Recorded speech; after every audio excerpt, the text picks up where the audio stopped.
যে কোনো পরিস্থিতিতে ডক্টর মোহাম্মদ ইউনূসের নেতৃত্বাধীন অন্তর্বর্তী সরকারকে পূর্ণ সমর্থন দেবেন বলে জানিয়েছেন সেনাপ্রধান জেনারেল ওয়াকারুজ্জামান। সংবাদ মাধ্যম রয়টার্সকে দেয়া সাক্ষাৎকারে কথা বলেন তিনি।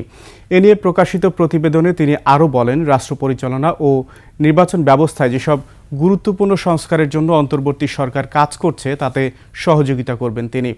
1 থেকে 1.5 বছরের মধ্যে গণতান্ত্রিক প্রক্রিয়ার উত্তরণ হওয়া উচিত উল্লেখ করে 18 মাসের মধ্যে নির্বাচন হতে পারে বলে আশা প্রকাশ করেন।